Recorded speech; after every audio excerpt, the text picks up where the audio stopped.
Nos hemos quedado en esta filmina, que nos tocaría esta filmina, analizando, digamos, otras perspectivas adicionales de lo que es maltrato, de lo que es víctima, etcétera, etcétera.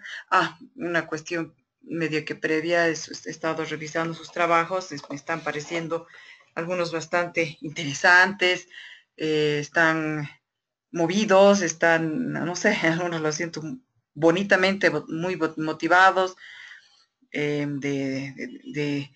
digamos, no sé, plantear un criterio, generar un criterio personal, y eso es lo que más me gusta, ¿no? Porque buscar información en la internet puede hacer cualquiera, pero ya expresar un criterio, pues eso falta, ¿no? Pediría que se profundice un poco más, pero me está gustando, inclusive las preguntas que han planteado el otro día han sido muy interesantes, o sea, muy enriquecedoras inclusive, ¿no? Así que los felicito por esa actitud y bueno, continúan con aquello. Ok, analizando lo que son los mitos sociales del maltrato, tenemos muchos, ¿no? Por ejemplo, mitos sobre la violencia familiar o doméstica.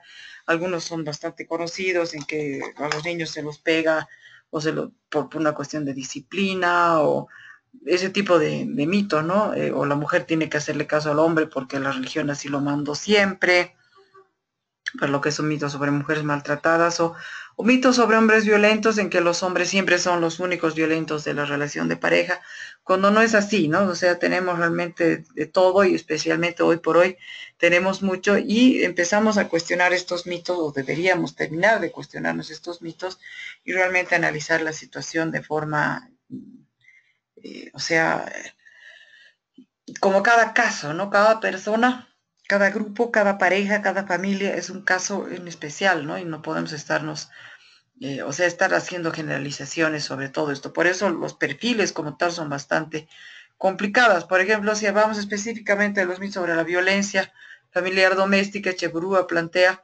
pegar una cachetada, una bofetada, un sopapo, digamos, a la esposa no está prohibido por la ley, o sea, no se trata, la ley no va a decir, se puede cachetear, pero no se puede zarandear, ¿no? O sea, la ley es genérica, ¿no? Es violencia, y ha diferenciado violencia desde el punto de vista psicológico, físico, emocional, económico, etcétera, todo lo que plantea la 348 en nuestro medio.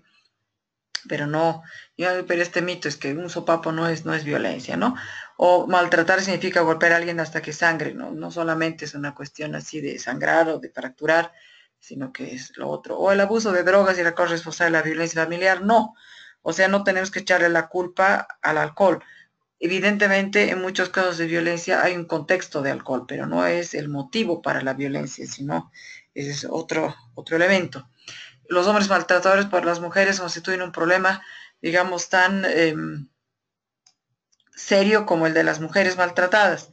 No, o sea, no, porque siempre hay más mujeres maltratadas que hombres maltratados.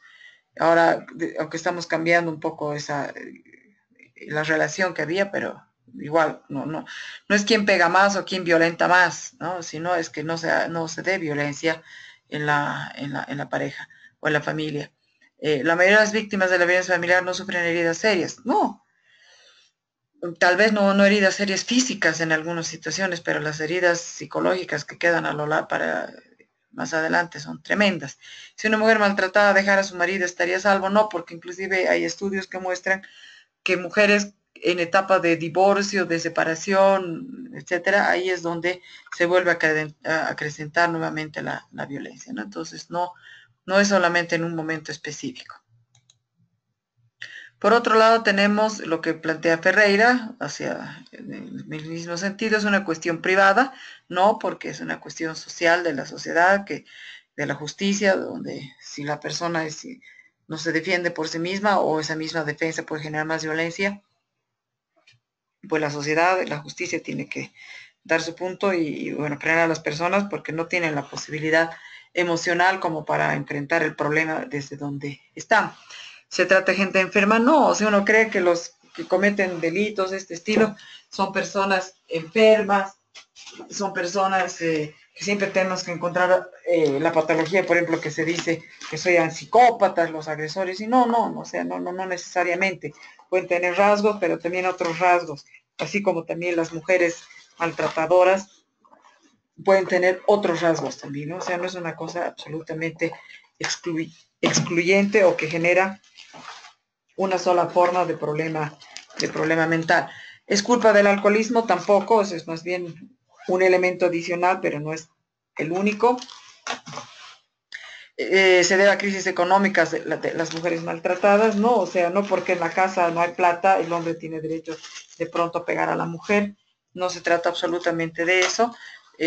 Puede tener una relación, pero no es, pues, no hay que echarle la culpa exclusivamente a la cuestión económica, ¿no? Para llegar a esa situación. La gente primitiva e inculta es la única que genera violencia, no, tampoco. Evidentemente puede haber otro tipo de violencia, pero más bien este tipo de gente es las personas que más buscan apoyo institucional, digamos, de los servicios de la justicia que gente de clase alta, pero no quiere decir que clase alta o media no haya violencia. De ahí solo sucede en las clases bajas, tampoco sería falso, sería correcto, mejor dicho, es un tema de moda, no, o sea, no porque está de moda, pues entonces todos nos dejaremos violentar, ¿no? Es natural e instintiva, no, la violencia no, la violencia es una patología. La agresividad es natural y es instintiva, porque la agresividad es adaptativa, una persona agresiva es una persona que se adapta al medio y se defiende. Actúa agresivamente, pero la agresividad no es dañina, en cambio la violencia sí, porque la violencia es ejercida con el deseo de hacer daño al otro, ¿no? La intencionalidad está en la violencia, que es muy distinta a la agresividad. Y no se puede evitar, pues sí se puede evitar, ¿no? Siempre hay formas, intervenciones psicológicas, que las personas entren en conciencia de lo que está sucediendo, etcétera. Por otro lado, digamos, Corsi habla, los casos de violencia familiar son escasos, no, para nada, ¿no? Y por lo tanto no representarían un problema tan grave, no, más bien son casos tremendamente complicados en una... la sociedad está muy llena de este tipo de casos y los tenemos muy a menudo, un nivel muy elevado, mucho más, inclusive en Sudamérica estamos en los números, digamos, más elevados de este tipo de casos. O sea, es algo muy desagradable, ¿no? ¿La violencia familiar es producto de algún tipo de enfermedad mental? No, no estamos hablando. Las personas que cometen este tipo no tienen necesariamente una patología completa. Lo que sí puede ser es que tengan una cantidad de rasgos, digamos, como yo le digo en psicología, un cóctel, digamos, de trastornos de personalidad, pero que tal vez ninguno de ellos esté completamente afianzado, sino que pueden haber rasgos de uno, rasgos de otro, y claro, la persona se llega a desestabilizar un poco o un tanto, ya sea para víctima, ya sea para agresor. Como les decía, un poco podría tener rasgos de trastorno antisocial de la personalidad del agresor, así como también por ahí algunos rasgos narcisistas, podría tener baja autoestima o muy elevada autoestima, los dos son malos, ¿no? La autoestima no tiene que ser ni baja ni elevada, tiene que ser adecuada. La mujer puede ser que tenga, porque también resulta contestona, trastornos, algunos rasgos de trastorno límite de la personalidad se encuentra bastante, trastorno histriónico también de la personalidad, o personalidad por trastorno dependiente, de personalidad dependiente. Entonces son factores que se van juntando, pero no estamos hablando que son así patológicos permanentemente, ¿no? O que tengan estructuras completas todos, o sea, un porcentaje, pero no es absoluto. El consumo de alcohol, bueno, hemos dicho que no, las mujeres que son maltratadas por los compañeros les debe gustar, de lo contrario, no se quedarían, y eso es fatal decir, ¿no? O sea, como si la mujer era una persona que le guste el maltrato y no, lo que pasa es que muchas veces no encuentra una salida para ello y por eso es que se queda, ¿no? Las víctimas de maltrato a veces lo buscan, ¿no? Algo hacen para provocar. Tampoco, ¿no? Si bien hemos visto que la víctima puede ser en algunos momentos provocadora, no necesariamente una provocación, digamos, consciente como masoquista, digamos, ¿no? Sino que provocan porque también están desajustados por la situación.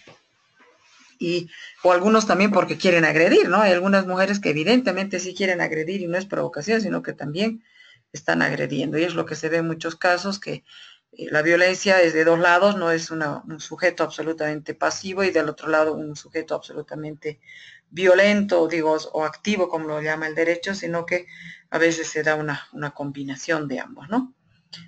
O sea, no es que se lo busquen. El maltrato emocional no es tan grave como la violencia física, al contrario, yo diría que puede llegar a ser más grave que la violencia física, puede llegar a tener consecuencias mucho más complejas a largo plazo. ¿Y la conducta violenta es algo innato que pertenece a la esencia de su hermano? No. Acabo de explicar que lo innato es la agresividad y no la violencia. Por el otro lado, bueno, mitos sobre mujeres maltratadas. Ferreira decía que la mujer provoca la violencia, pues no es que provoca, a veces puede ser parte de la violencia el juego entre los dos, pero no necesariamente es que la provoca.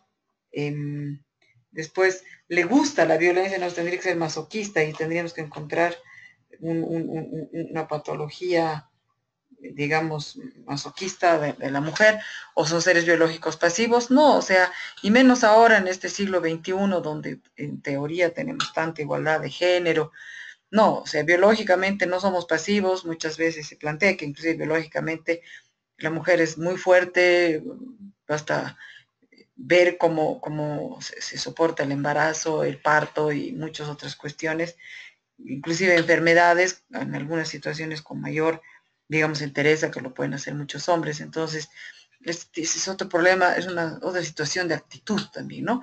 Son malas y se lo merecen, bueno, ni qué hacer con esa frase, ya por sí sola es una barbaridad.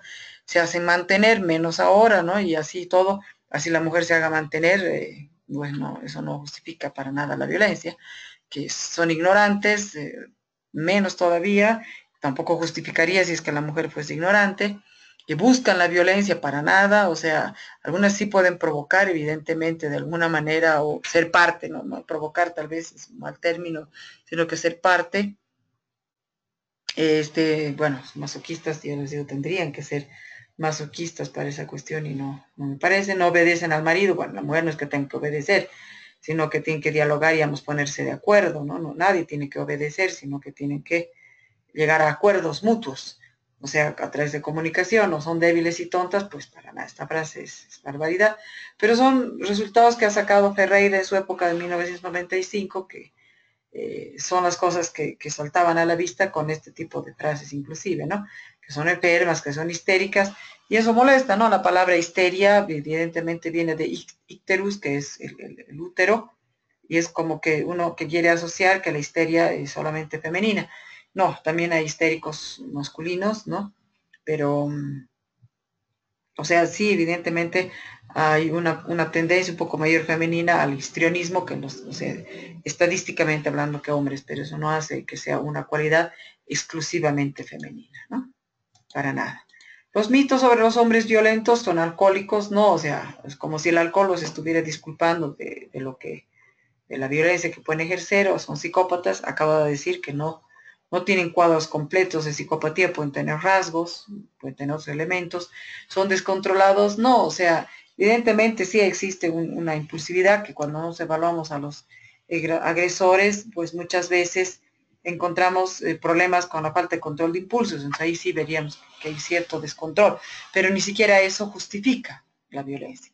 Son locos enfermos tampoco, porque no son ni locos ni enfermos, y bueno, hay que descartar por ahí, evidentemente puede haber una persona violenta que tenga estas características, pero sería algo excepcional. ¿Tienen derecho? Bueno, menos, ¿no? Nadie tiene derecho a violentar a nada, como les decía, yo creo que la frase con la que tenemos que quedar es que nada justifica la violencia, absolutamente nada. Todos los hombres son así, es barbaridad, porque es cruzarse de brazos y decir, bueno, no se los puede cambiar, entonces que sigan pegando y que las otras sigan aguantando. O son desocupados, bueno, cuando un hombre está desocupado, se altera, entonces tiene derecho, no, para nada, ¿no? Impulsivos, no justifica, sádicos, bueno, eso ya tendría que ser rayando con la enfermedad, ¿no? Una enfermedad que, no de una persona sádica que disfruta del sufrimiento del otro, bueno, es una persona que tiene más que rasgos psicopáticos. Son verdaderos machos, no, o sea, sí, evidentemente, cuando son verdaderos machos son hombres que tienen una autoestima demasiado elevada. Por eso les decía que la autoestima no tiene que ser, la autoestima no tiene que ser elevada ni baja, tiene que ser normal. O son campeones menos, ¿no? Ahí también tenemos hombres con autoestima elevada. Aquí, bueno, interesante, les hablaba de la espiral la semana pasada, en que no estamos ante un ciclo de la violencia, y aquí hablábamos, ¿no? En realidad creo que todo el mundo lo conoce. Se produce una tensión, momentos de tensión que se van en escalada, se destruye la comunicación, la víctima siente necesidad de apaciguar la situación, pero esto ya digamos, continúa aumentando la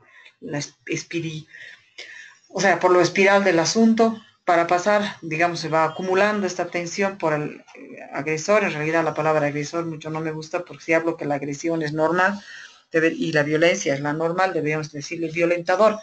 Pero lamentablemente nosotros en Bolivia no hemos asumido esa palabra. Utilizamos siempre la palabra agresor y deberíamos utilizar la palabra violentador. En la siguiente fase ya cuando se da el incidente, que es el abuso verbal. O sea, ya es el incidente, no es parte de la escalada, sino que el incidente ya es un abuso verbal o emocional, ya es la expresión de un enojo, de acusaciones, de discusiones, de amenazas, de intimidación, ya es una forma de violencia, ¿no? No es decir, no es mucho porque todavía está en una escalada, todavía no es gran cosa. Y luego sí, como ya ha habido un incidente, entonces algunas veces puede haber una reconciliación, o a veces ni siquiera eso, porque se considera que el incidente no es muy grande, pero eso hace que, de todos modos, luego que ha habido todas estas acciones de abuso verbal, emocional, etcétera, puede ser que la persona, digamos, detenga la violencia durante un tiempito, y bueno, de un tiempo de pase. Y en algunos casos puede inclusive pedir, si es muy elevado, la reconciliación, en que pide disculpas, excusas, echa la culpa a la víctima, niega que exista abuso, dice que no ha sido para tanto, que exagera, qué sé yo, pero de todos modos, al pedir perdón, etcétera, hay una reconciliación, y bueno, de ahí viene una fase de calma, ¿no? De que el incidente, digamos, ya pasó, borrón y cuenta nueva, etcétera, y bueno, continúa. Y por eso es que es esa espiral, ¿no? En que este incidente ya no es tan light o tan suavito como ahorita está planteado, sino que va aumentando en el tiempo, y en la intensidad y en la calidad, entre comillas, calidad de todo esto, ¿no? Pues aquí se habla de una escalera de la violencia, que puede hablar, es un planteamiento, una opción, ¿no? Que comúnmente, y no se sienta al comienzo, la violencia psicológica cuando viene sola, porque a veces la persona empieza con malas caras, con eh, bueno, jetas, con comentarios por ahí así de intolerancia, etcétera. Entonces empieza una violencia psicológica que puede ser muy sutil, que inclusive ni siquiera es percibida como tal.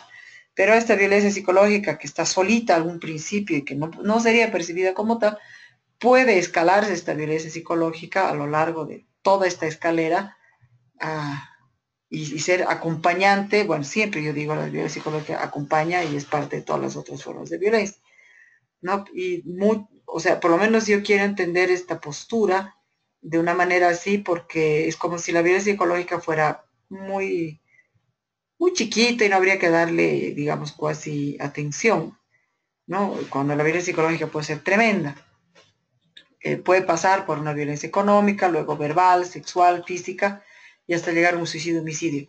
No me atrevería yo a llamarlo escalera de la violencia. Lo que pasa es que esto he sacado de un dato eh, colombiano, pero, o español, creo, ahorita no recuerdo, pero que se los pongo un poquito con la idea de, un poquito, digamos, no siempre hay que aceptar todo lo que uno encuentra o lo que uno observa, ¿no? La cosa es mucho más compleja, ¿no?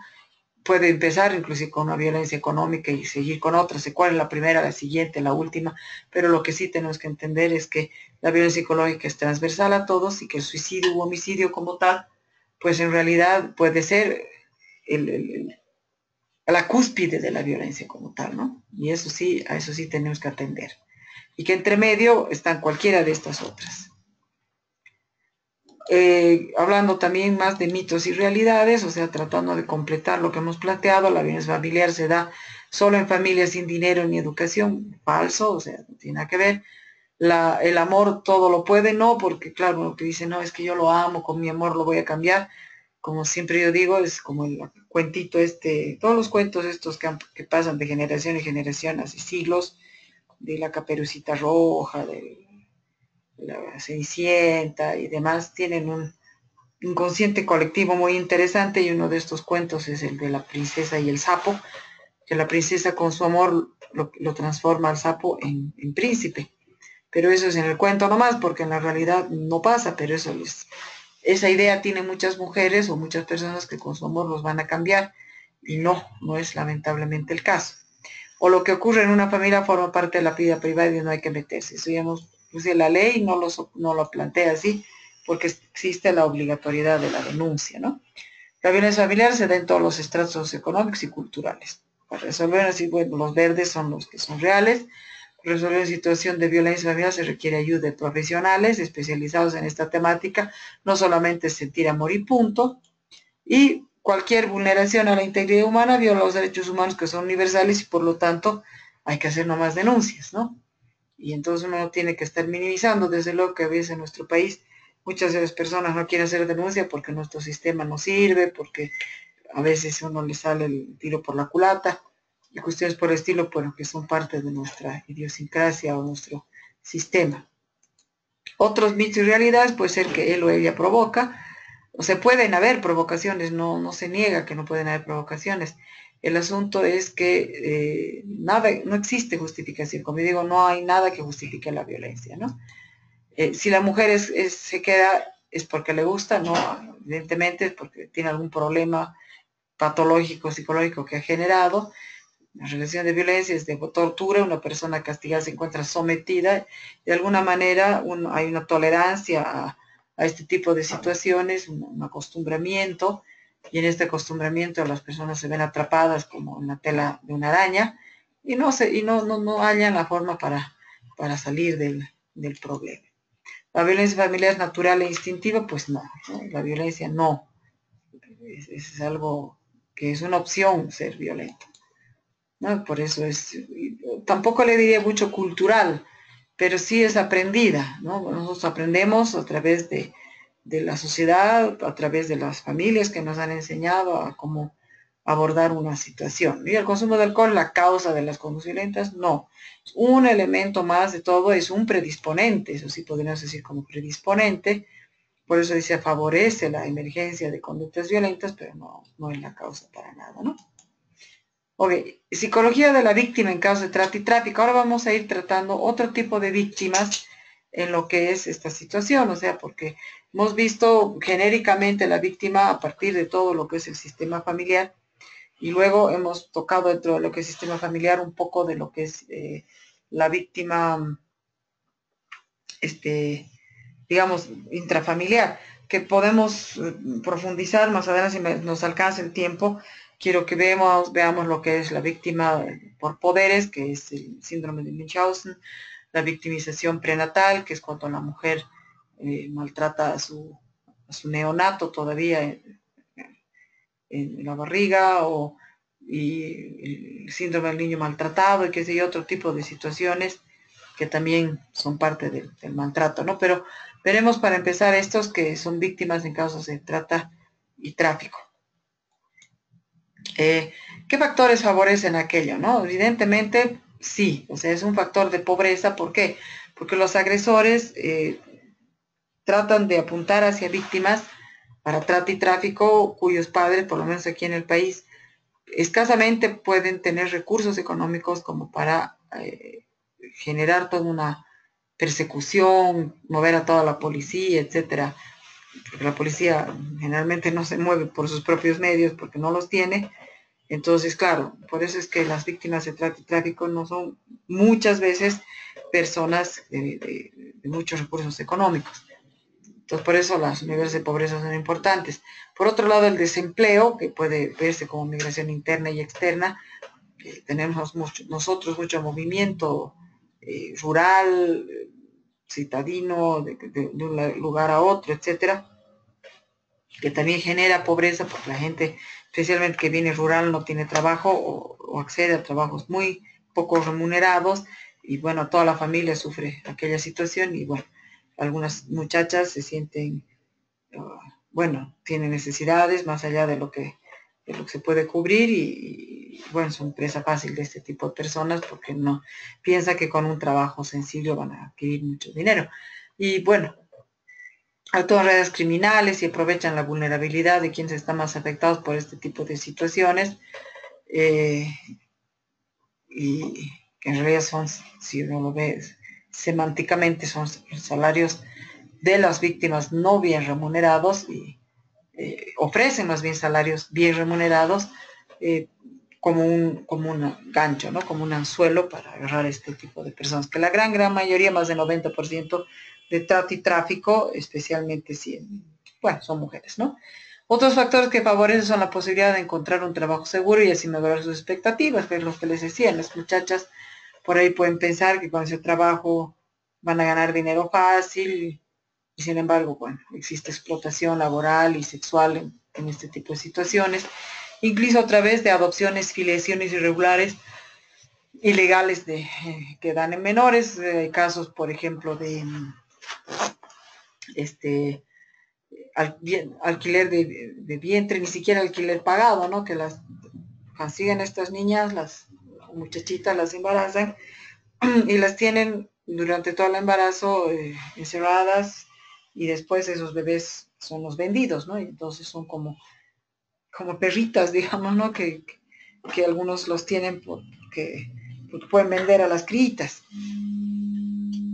Y eso es lo que se observa en algunos casos, ¿no? Eh, Luego tenemos factores, digamos, en trata de personas, hay que hacer una diferenciación entre trata y tráfico.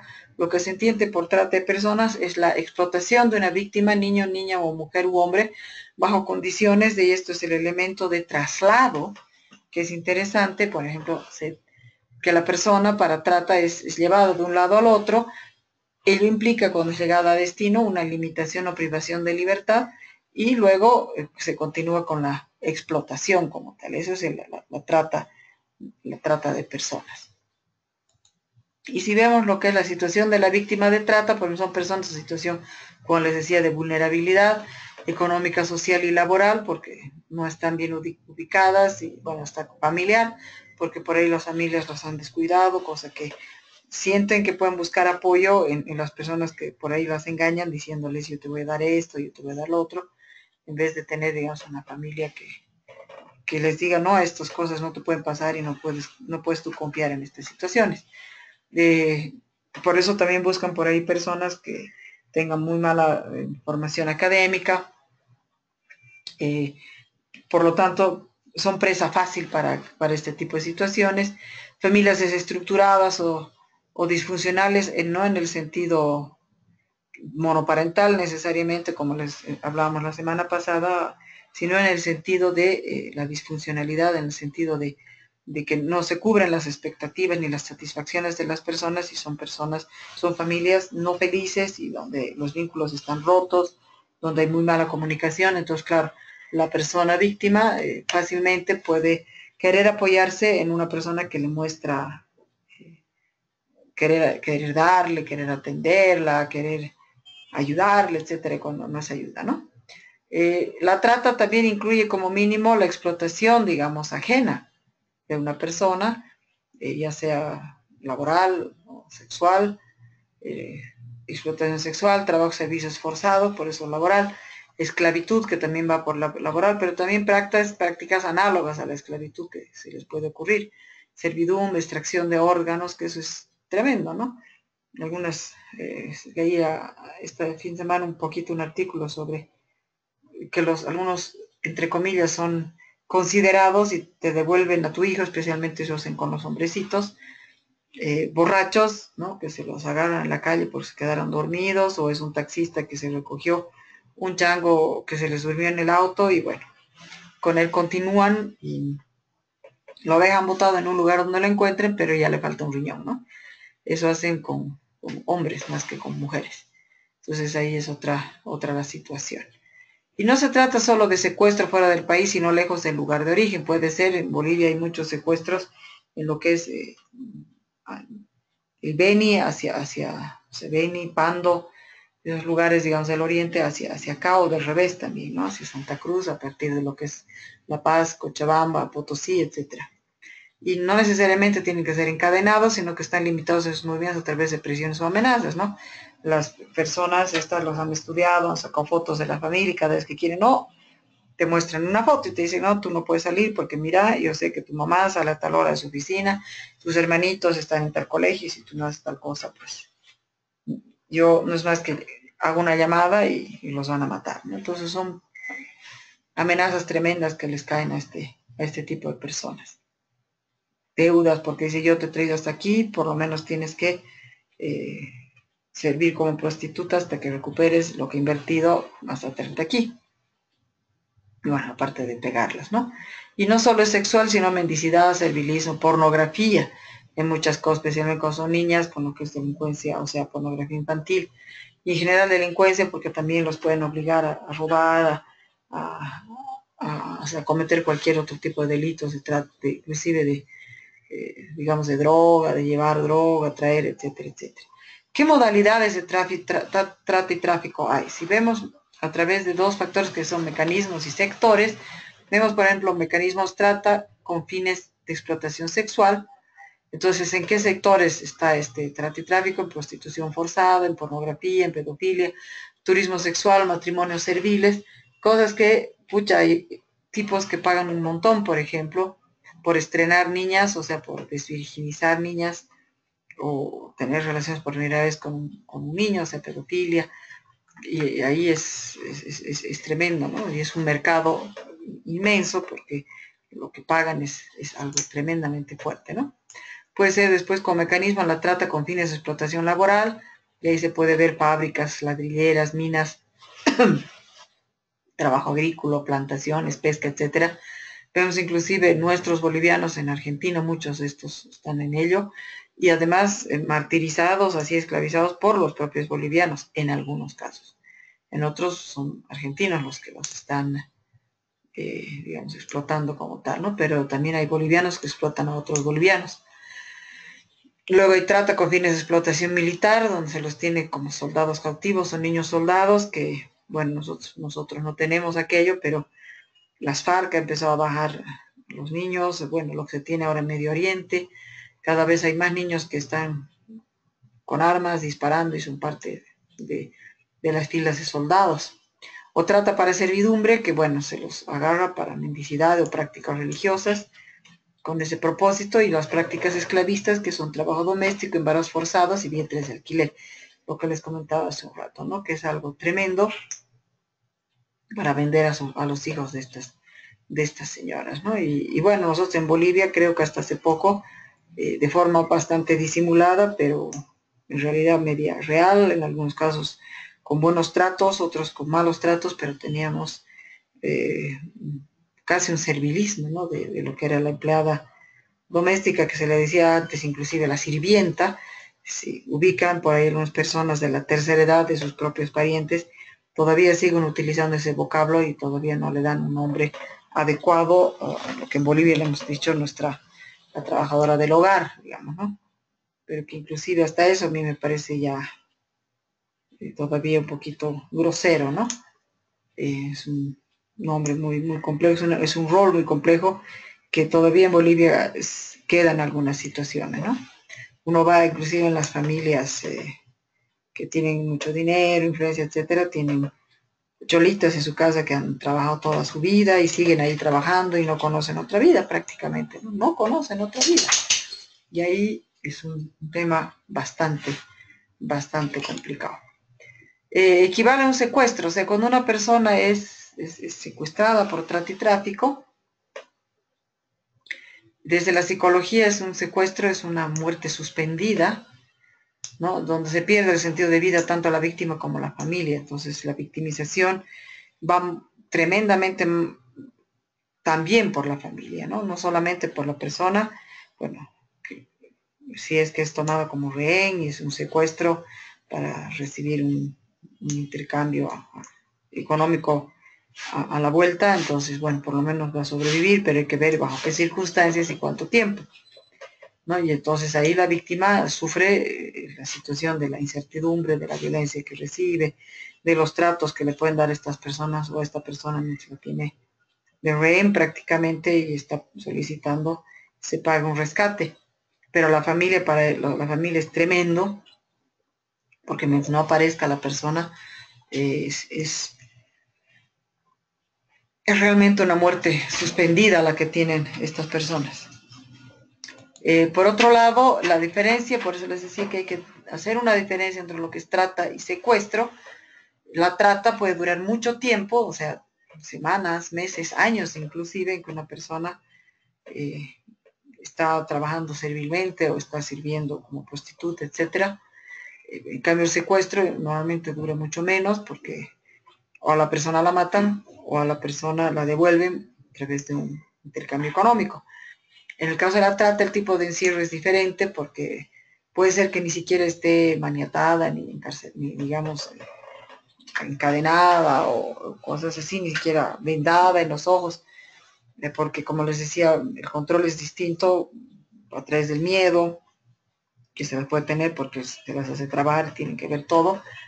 En cambio, en el secuestro, en el encierro es prácticamente total, se los priva de ver, de oír, de todo, para que no pueda identificar más adelante a sus captores, que en realidad eso es un buen síntoma para hacer una, digamos, prevención con las que van a poder, con toda la gente que puede ser potencial víctima, de no intentar ver nunca al secuestrador, ¿no? Y hacerse loco si es que no lo ve, de que no lo ha visto, cuestiones por el estilo, porque eso es una pauta que el secuestrador tiene intenciones de devolver a la persona, ¿no? Si no, es muy complicado que quiera devolver a la persona si es que se ha dejado ver.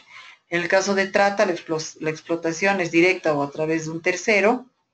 En cambio, en el secuestro se suele pedir rescate, ¿no? Eh, para la trata es a veces toda una cadena de personas que están involucradas entre quién es la que captura, quién es la que estudia, quién es la que agarra y quién es la que lleva. Pueden ser varias personas que están involucradas, en cambio el secuestro es varias personas pero que en una sola acción actúan. La víctima asume un rol activo en la trata porque puede ser prostituta, puede ser trabajar, y entonces parte activa de toda la situación. En cambio, en el secuestro la víctima es una persona pasiva que está encerrada, maniatada, inclusive a veces en una caja o cosas por el estilo, para que no tome absoluto contacto con los agresores y como un perro en una jaula se le da para comer y punto, a que no se muera mientras se recoge el famoso secuestro, ¿no? El intercambio. Ante la amenaza de tal secuestro trata, y esto es interesante, ver que hay países que viven con bastante paranoia, creo que nuestro país está viviendo en cierta paranoia de secuestro trata, si uno conversa con mamás, muchas mamás tienen pavor que sus hijos sean secuestrados o secuestradas, y todo el mundo tiene una especie de paranoia, digamos, de ser secuestrado o que sus hijos sean secuestrados. Entonces se vive un poco en el ambiente un permanente miedo, desasosiego, ansiedad, depresión y alteraciones psicológicas, en algunos de mayor o menor grado. Claro, de alguna manera más o menos todos estamos controlando aquello, pero en países, digamos, como Venezuela, Colombia, Venezuela, ¿no? Ahí sí hay muchos raptos, ¿no? Y aquí, bueno, en algunos casos muchos raptos express, que hay que tener mucho cuidado con los chicos, ¿no? Entonces la víctima es una, o sea, como que puede ser toda la sociedad en este caso, por la cantidad de casos que se ven teniendo. Y si nosotros a eso le sumamos la actitud que asume la policía cuando hay una persona desaparecida, que te dice, no, primero esperaremos si no se ha ido con su ñato, va a volver, no, seguro que usted le ha hecho renegar y se ha ido, ¿no? Y por ahí la mamá, los familiares dicen, no, que nunca hemos tenido problemas, que no tiene ñato, no, hay que esperar, hay que esperar, y bueno, siempre la idea es que se ha jugado con su ñato, ¿no? Entonces, sabemos que nuestra policía no reacciona rápido, entonces eso suma un poco esta paranoia, esta ansiedad, digamos, que siente la población de forma, digamos, generalizada prácticamente, más o menos, entre persona y persona, familia y familia. Pero antes que se genere una situación así, como que ya hay una cierta victimización. Ahora, ya si vamos a la víctima de secuestro, trata y tráfico, obviamente ya la victimización es clara y es profunda, es severa. Está por un lado la propia víctima como tal y por otro lado la familia de la víctima, ¿no? Aquí tenemos un cuadro bien interesante que lo encontré hace tiempo y, por ejemplo, englobaba la problemática, digamos, que se desencadena por el secuestro y cómo reacciona la familia ante una situación así, en una crisis extrema, con elevadísimos niveles de incertidumbre y temor frente a lo que se haga y a lo que no se haga. O sea, se les genera un temor de contestar el teléfono porque pueden creer o considerar que esto de contestar el teléfono es el secuestrador que están pidiendo rescate o cosas por el estilo. O por ahí es la policía que dice que la han encontrado muerta la persona. Entonces, claro, tienen una serie de miedos, tienen miedo de dormir porque hasta culpa porque yo estoy durmiendo y qué estará haciendo la persona secuestrada. Bueno, es tremendo lo que les pasa, ¿no? Y de ahí, digamos, la importancia de la clarificación de toda esta confianza y la definición de acciones específicas en el marco de las asesorías del KS. Este KS es precisamente un proyecto que se ha planteado para cómo abordar psicológicamente, digamos, integralmente, o a una familia que está viviendo una situación de secuestro, ¿no? Si ponemos a ver, por ejemplo, el secuestro per se es o sea, que rompe el núcleo y el funcionamiento familiar, porque realmente una familia que es notificada que su familiar ha sido secuestrado y que quieren una suma para recuperar, o directamente no reciben todavía ninguna llamada del secuestrador y no saben qué ha pasado, porque puede ser de trata y tráfico, que no va a pedir no va a pedir rescate. Si el caso de secuestro es otra cosa, por si se pide rescate, de por sí es un evento traumático, es un fenómeno social externo a la familia, es una cuestión que le ha pasado a la familia completamente así, sin pensar, sin planificar, sin nada. Es una situación abrupta que rompe con todo el funcionamiento familiar porque toda la rutina se va de pronto, se va por el tacho. No hay situaciones de habituidad, nadie sabe cómo reaccionar, qué hacer, si ir al trabajo, si no ir al trabajo, si mandar a los otros hijos al colegio o no mandarlos, si había una cita médica, si ir o no ir al médico, cuestiones por el estilo, ¿no? Donde es impresionante digamos, lo que se rompe, la rutina, que nadie sabe si van a cocinar, si van a comer, si se van a duchar, si van a ir a dormir, porque todos están totalmente pendientes de aquello. Es un impacto tremendo que genera un shock, un caos, con una sensación de incertidumbre absoluta, miedos, temores, iras, una serie de sentimientos impresionantes, inclusive temor a la muerte, no, obviamente no necesariamente de sí mismo, pero sí muerte de la persona que está desaparecida, impotencia porque realmente no se sabe qué se puede hacer y desconfianza de todos, ¿no? O sea, ir a la policía y decir que me ayude a la policía, uno no sabe si lo está haciendo bien o lo está haciendo mal al pedir ayuda a la policía, puede ser que también el captor haya dicho que no se contacte con la policía, pero si no hay contacto con la policía, por ahí la investigación tampoco prospera. Y bueno, en todo caso, además es terrible porque los amigos, allegados, parientes se involucran en la situación, algunos para bien, otros de puro curiosos y solamente, digamos, generan más ansiedad e inclusive atención que se necesita para el caso y uno está atendiendo a preguntas a veces así, nada que ver de las personas que se acercan.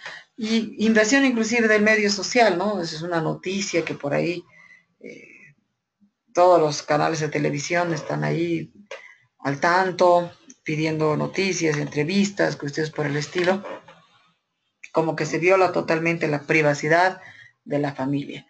Y en esto, qué sé yo, las familias tienen como reacción una serie de preguntas, de dudas, por eso les decía, una incertidumbre, donde no saben si van a llamar a la policía, no saben a quién recurrir como tal, si es a la policía o a alguien, a un investigador o un pariente.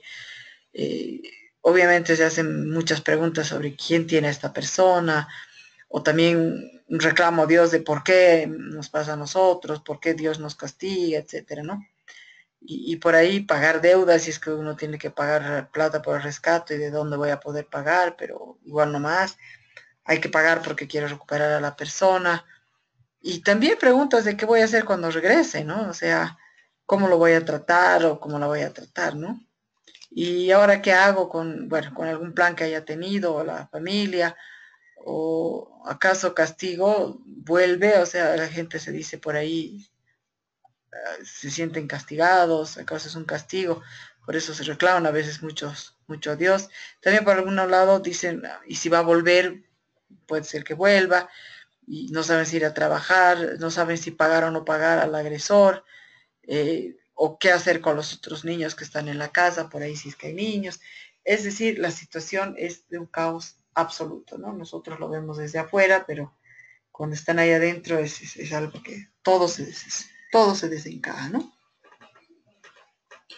Las fases de secuestro y de la trata son interesantes, hay diferenciados dependiendo si es secuestro o trata, porque por ejemplo la captura y la noticia del secuestro, cuando es secuestro, es más rápida. Una persona que es secuestrada normalmente no tarda mucho en tomar contacto para pedir un rescate.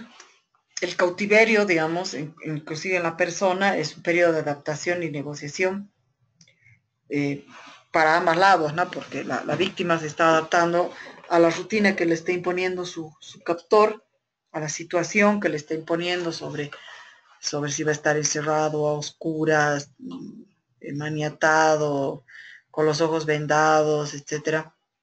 Y bueno, la negociación que puede darse con la familia, pero también de alguna manera la víctima puede como negociar algunas cosas y como que intenta negociar algunas cosas sobre ir al baño, sobre no estar con las amarras tan duras o como sea que esté capturada la persona. Y cuando, bueno, evidentemente el secuestro, hay una liberación y un desenlace que normalmente se espera que resulte bien, que el lugar para el intercambio se dé y bueno, se pueda producir aquello, pero el problema no acaba ahí, ¿no? Es el reencuentro familiar. Uno diría, ok, borrón y cuenta nueva, la tenemos a la persona aquí y listo, etcétera. Es una situación muy compleja porque la familia se desespera con que se la tiene a la persona nuevamente, pues la persona por ahí ha generado un trauma de trastorno de estrés postraumático, una fobia, una ansiedad, problemas de sueño, pesadillas, problemas de comida, etcétera, etcétera, ¿no? Entonces la persona no es la misma y la familia no sabe qué hacer ni cómo reaccionar y bueno, la otra persona tampoco, ¿no? Y bueno, como familia y como secuestrado, todos tienen que, desde su perspectiva de vivencia, superar el trauma como tal. Hay muchas reacciones luego digamos, de la captura de estas personas. Al principio hay bastantes un desconcierto donde la persona no sabe en realidad cómo reaccionar a la situación. Hay mucho temor porque, bueno, precisamente porque hay desconcierto, no saben cómo van a reaccionar y eso les da miedo de qué decirle, qué no decirle, por eso la incertidumbre. Y las propias personas, bueno, las víctimas en general tienen mucho miedo a morir o en algunos casos como que si termina muy bien la situación, tienen una idea de que más bien están reviviendo y que es un chance para ellos, pero eso es lo mejor que puede pasar y no siempre pasa así, ¿no?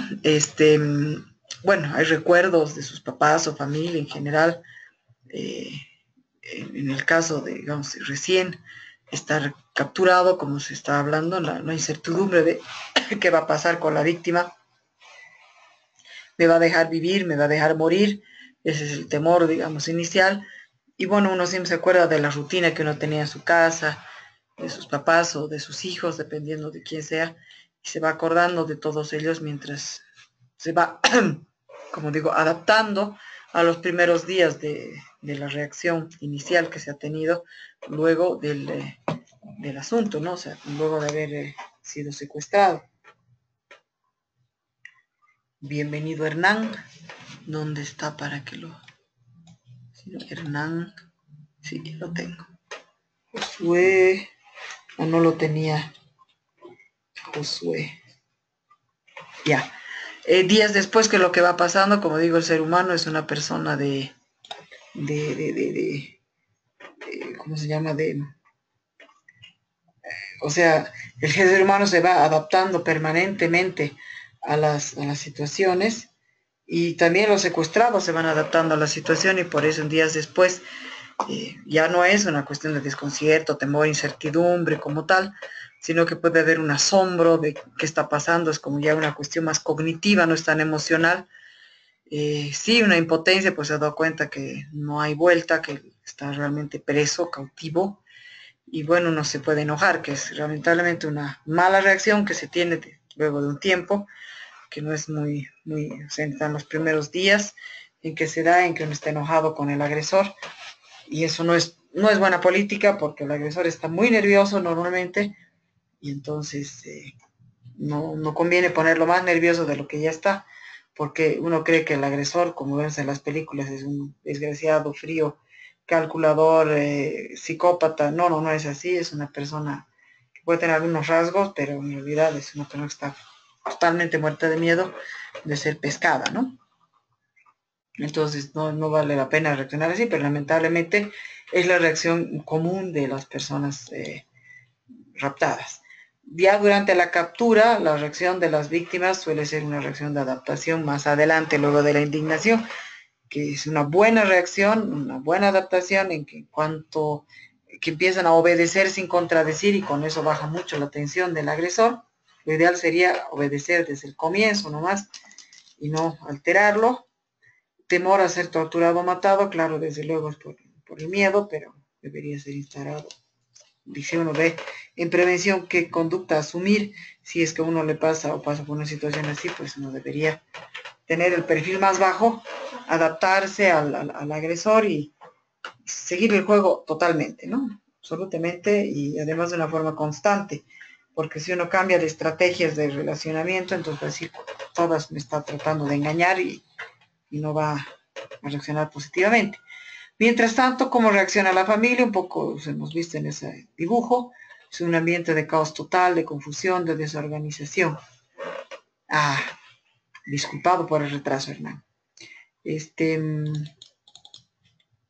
Aquí, sí. La familia, bueno, ya hemos dicho algunas cosas, ¿no? Que tiene sentimientos de angustia, de gritar, llorar, reclamar a Dios, ¿no? ¿Por qué a mí? Y bueno, a veces cambian mucho las creencias, hasta a Dios inclusive, cuestionan su fe, se desconsuelan, entran en una depresión, bloqueo, etcétera, etcétera, y bueno, es una crisis espantosa la que pasa a la familia, por eso que también se los considera absolutamente víctimas de la situación. Acá también es muy interesante ver esta filmina, porque vemos las áreas de afectación, y digamos que pueden haber combinaciones de estas diferentes áreas de afectación que pueden tener: emocional, interpersonal, conductual, cognitiva, etcétera. Y eso, bueno, es interesante para una asesoría, cómo trabajar con estas familias, con estas víctimas durante el proceso, y también después, más adelante, si es que se recupera a la víctima secuestrada, ¿no? Porque realmente afecta a diferentes esferas del funcionamiento de nuestra mente, de nuestra personalidad, de nuestras acciones, y es durante y después del desenlace, ¿no? No es que ya se encontró a la persona y ahí se acaba, ¿no? O sea, no se acaba, es un drama más adelante. Por ejemplo, aquí vemos qué tipo de sometimiento se da en las víctimas directamente, en este caso: miedo, angustia, ansiedad, irritabilidad, desconfianza, y en algún momento anestesia emocional, porque como una situación de adaptación, algunas personas ya llegan a anestesiarse emocionalmente y como que no demuestran emociones porque las reprimen totalmente, ¿no? O sea, les puedes mostrar cualquier cosa tremenda, inclusive si son violadas durante esa situación, ya cuando sucede esperan a que pase y punto y listo, ya no ofrecen absolutamente ninguna resistencia. En la ausencia puede haber, digamos, tristeza, rabia, dolor o culpa, ambivalencia, que se dan una serie de síntomas que son bastante extremos, entre culpa, pero también por el otro lado rabia, entre tristeza, pero por el otro lado ambivalencia, etcétera. Y la incertidumbre que puede tener una víctima, digamos, de no saber a dónde, qué va a pasar, si va a vivir, no va a vivir, compartido desde luego con la familia, la incertidumbre, en que no saben cómo actuar, qué hacer, qué no hacer, etcétera. Y por otro lado, desde luego, la impotencia, ¿no? Es un bloqueo de acciones, aislamiento, desmotivación, conductas impulsivas, descontrol, incomunicación. Y eso es terrible, ¿no? Porque como la víctima siente este elemento de la impotencia, pero a ratos se sobrepone y ahí es que se descontrola y puede volverse agresivo y eso es muy mala, muy mala posición, digamos, así con el agresor o el violentador, porque esta persona va a tender a reaccionar mucho más violenta. En el caso, digamos, de la familia también podemos ver estos factores, ¿no? La impotencia que pueden hacer reaccionar a los de la familia de forma muy proactiva o depresiva por el otro lado y también por el otro lado muy violenta, ¿no? Hay de todo tipos de reacciones. Y en las áreas de afectación están estas que, digamos, se combinan con áreas relacionales de sometimiento, pero que las áreas en realidad son emocionales, o sea, todo lo que es afectivo, conductual, porque de algún momento va a cambiar la conducta de la persona, no es lo mismo estar en cautiverio que no, así como familia, no es lo mismo tener un pariente en cautiverio que tener rutina. Todo lo que es cognitivo, por ahí surgen algunos problemas de eh, concentración, etcétera, ¿no? Se olvida, la conducta puede volverse violenta, bizarra, y bueno, el relacionamiento interpersonal también puede cambiar sobre que una persona se vuelve paranoica, sobre todo, o que me han robado porque justo yo me venía a vivir a esta casa y no debía haberlo hecho, yo estaba bien en otra casa. Y ese tipo de cosas surgen, ¿no? En toda la cuestión, la culpa, y se alejan de personas interpersonalmente. En el caso del ya cautiverio, solo cautiverio, vemos sentimientos y tristezas de abandono, si es que es un cautiverio muy largo, ¿no? Incremento de los anteriores, llanto, angustia, y a la familia, bueno, les da de todo insomnio porque les da culpa dormir, pensando que qué estará haciendo el otro, si estará durmiendo o no, agotamiento general o fatiga, puede darse también, como una cuestión pero psicológica, ¿no? De quererse borrar como tal, obviamente dolores de cabeza, tensiones, tensiones musculares, opresión y dolor de pecho, una serie de sintomatología psicosomática, taquicardia inclusive. Si es una persona ha tenido alguna enfermedad, se puede agudizar esta enfermedad a través de este sufrimiento, bajan de peso, etcétera. Son afectaciones de toda índole, lo que da en la víctima y en la familia, digamos, que queda, ¿no? También aspectos cognitivos que los estamos planteando en el dibujo,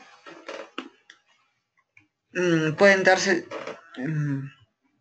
temores, digamos, persecutorios, cualquier rato va a venir, cualquier ruido, o como digo, pueden ser otras personas raptadas si se trata de la familia.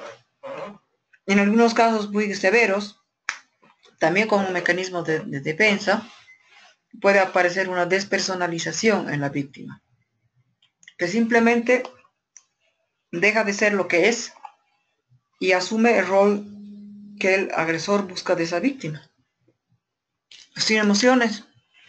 Y es el comienzo de lo que también se llama el síndrome de Estocolmo, que como esa víctima, su vida depende tan absolutamente del agresor, entonces se la entrega, porque es como un bebé. Si el agresor le trae comida, come.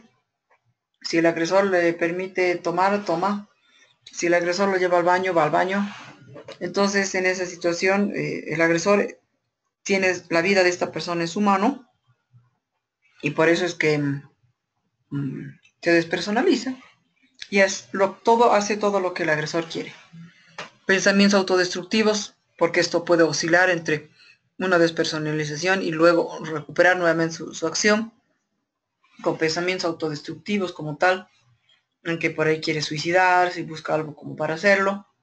Confusión, aturdimiento, tienen por ejemplo problemas temporespaciales, en el sentido que no saben qué día es, qué hora es, dependiendo de cómo estén en su cautiverio, pero se desesperan un poco de no saber qué día es, y cuestiones por el estilo se aturden inclusive en el espacio, qué cosas han pasado, se desorientan, no saben, no pueden tomar ninguna decisión desde luego, pero si se les da el chance de tomar una pequeña decisión, qué sé yo, el agresor, el violentador, el secuestrador viene y dice que es una Fanta, una Coca-Cola, pues no, ni siquiera con eso ni siquiera se pueden decidir, tienen problemas de memoria, todo lo que es cognitivo, ¿no? Atención y concentración, y que están totalmente fuera de órbita cognitiva como tal. El sentir de la familia, adicionalmente, va más allá, la pérdida va más allá del ser querido, porque como les decía, también pierden su privacidad, su tranquilidad. Las personas llaman por teléfono, se acercan a la casa, la policía por ahí instaura micrófonos, qué sé yo, cosas que pueden suceder cuando hay una buena actuación policial, pero igual uno pierde eso, ¿no? Porque puede ser un policía que se instala en tu casa para registrar y atender cualquier movimiento que pueda darse o noticia directamente para salvar a la persona. Como les decía, el teléfono se puede uno sentir ambivalente, porque el teléfono o el celular puede ser alguien que te diga que ha muerto o alguien o es el cómplice que ha llamado, ¿no? Para cualquier cosa, buenas o malas noticias. Puede surgir inclusive problemas no resueltos y esto es lo grave. Surgen problemas de culpabilizaciones o decir yo siempre me he dicho que esto me iba a pasar, o esto ha pasado porque tú esto, porque tú lo otro, porque tú tienes malas compañías y entonces empiezan a veces echarse la culpa a sí mismos o a los otros miembros de la familia con toda esa sensación de, digamos, de impotencia que sienten que realmente muy poco pueden hacer para la solución y de desesperanza porque están completamente fuera de foco. La incertidumbre de no saber cómo actuar, si denunciar, negociar, agredir, ir, no saben absolutamente qué hacer, ¿no? Más allá de esto, el cautiverio, digamos, el sentir de la familia se ve a través de temores, ¿no? O sea, cosas así absolutistas. Nunca más la voy a ver. Y por ahí dice, quiero recuperar, quiero seguir buscando porque por ahí está en algún lado y si yo dejo de buscar y aparece mal, yo voy a tener la culpa de no haber buscado. Y por otro lado dice, nunca más, ¿no? Como si la cosa ya fuera absoluta. Pero un poco también va por como está aquí al querer o no encontrar el cadáver. Eh, Porque claro, cuando a veces se ve que hay un chance por decir que han encontrado unos huesos o algo así, que pueden haber sido de la persona raptada hace tiempo, hacen un ADN, y la reacción de las personas cuando por ahí encuentran que el ADN no corresponde a ese su ser querido secuestrado, entonces es una mezcla entre felicidad porque todavía tienen el chance o pensar la esperanza que todavía la persona puede estar viva, pero triste porque dicen, bueno, sigue sufriendo, o dónde estará, y etcétera, etcétera, ¿no? Entonces todo, y eso genera culpa de cómo voy a pensar yo que ya de una vez que me digan que se ha muerto, ¿no? Pero eso es un poco cerrar el ciclo ¿no? El sufrimiento tremendo. Entonces, a veces también genera una necesidad compensatoria, se ponen a rezar, se ponen a hacer promesas y tratos con Dios. Si tú me la devuelves, entonces yo te prometo que voy a donar no sé cuánto al santito de Santa Eduviges y no sé, pues, ¿no? Empiezan a hacer promesas, compromisos, pactos con Dios. Bueno, no quiero decir también con el diablo, pero no debe faltar personas que por ahí también hacen un pacto por ahí. Se centran en el ausente, siempre están preguntando si come, si estará sano, si estará durmiendo, a esta hora estaría haciendo esto, a esta hora haciendo lo otro, entonces son problemas muy complejos. Si hay niños, ¿cómo decirles? ¿Qué decirles? ¿Cuándo decirles? Ese es el problema, ¿no? Si decirles o no como tal, si es que es alguien cercano a la familia, el abuelo, algún hermano, el papá, la mamá. Es tremendo, por eso es que también hay estos grupos que se hablan de contención psicológica, muy fuertes en ese tipo de casos. Y tendencia también, la gente genera una tendencia a catastrofizar, ¿ves? Y nunca más, la policía es un fraude, jamás me van a ayudar. Bueno, que después es un poquito cierto, pero uno tiene una tendencia, digamos, a catastrofizar, que nunca más lo voy a ver, que nunca más. Y bueno, mientras va pasando el tiempo, por ahí esa tendencia a catastrofizar se vuelve real, ¿no? Liberación y retorno y desenlace, les decía, no es muy sencillo decir, ya sí, ya volvió, ya todo borrón y cuenta nueva, ¿no? Son diversas y variadas en el sentido, por ejemplo, por el futuro. Muchas personas que regresan de una trata y tráfico compleja eh, se preocupan o ya no se preocupan por el futuro directamente, ¿no? Si quieren vivir el presente, u otras dicen, bueno, con esto yo no voy a poder vivir porque los recuerdos me torturan y están todo el tiempo en mi cabeza y ya no voy a poder recuperar a más la vida que la tenía antes, se preocupa dependiendo del rol que han tenido con su familia, por ahí si es el padre de familia o la madre de familia, desde luego se van a preocupar más de no poder mantener o no poder atender a los hijos. Preocupación por los efectos emocionales, están ahí, cómo se va a reaccionar, no es una reacción absoluta. El trastorno de estrés postraumático, que puede ser de origen o de inicio inmediato, puede ser de inicio retardado, y eso, bueno, igual puede presentarse hasta 18 meses después en algunos casos, o puede presentarse inmediatamente y luego cronificarse, inclusive. Entonces hay que hacer todo un trabajo psicológico para volver a readaptar a la persona con este estrés postraumático. Una enorme ansiedad al comienzo, que las personas siguen con la ansiedad como si estuvieran viviendo todavía el secuestro, tienen las sensaciones muy vívidas de lo que ha pasado y se acuerdan y vuelven a transpirar, se acuerdan y les vuelve a doler, se acuerdan y vuelven a perder el apetito, cosas por el estilo. Suelen pasar por estados depresivos bastante prolongados y muy complicados, y desde luego por una serie de sentimientos, rabia, impotencia, irritabilidad, impaciencia, ira, hipervigilancia, insomnio y otros más, que son síntomas muy, o sea, además como van cambiando como ping-pong, como esas pelotitas que están disparadas en las ferias para sacar un número, digamos, que ahora abajo tienen un ventilador y hay unas pelotitas de ping-pong dando vueltas. Más o menos así están las emociones de las personas que están volviendo de un secuestro, ¿no? O de una trata también. El reencuentro familiar implica una nueva adaptación. Uno cree que ya está aquí, ahora nos olvidaremos del asunto, pero para nada. Igual nomás hay tristeza, imagínense que ha sido una persona que ha sido violada o que ha terminado con heridas severas o que está con problemas psicológicos tremendos. La propia familia no sabe cómo reaccionar. Te alegras, pero es una alegría con miedo porque no sabes cómo está la otra persona y el estado en que llega está malo que no puedes sentir alegría, sería casi poco empático. Entonces te da rabia y remordimiento porque crees que no has hecho lo suficiente para ayudarlo, que has esperado mucho tiempo, que ha pasado mucho tiempo. Da ira, compasión. Bueno, la compasión siempre es un síntoma bastante negativo, pero no ayuda mucho la compasión. Pero hay muchos que pueden sentir compasión por la persona. Y se acaba el padecimiento, pero comienzan otros, ¿no? Que pueden durar toda la vida. El trauma. El trauma aquel puede durar toda la vida y limitar la libertad de la persona. Por ahí la víctima ya no quiere salir nunca más. No quiere tener amigos, no quiere salir a fiestas. Y por ahí, si ha sido violada, no quiere saber nunca más de relaciones sexuales. Y la propia familia, ¿no? Tiene otros hijos y de repente por el trauma a los otros no los deja salir.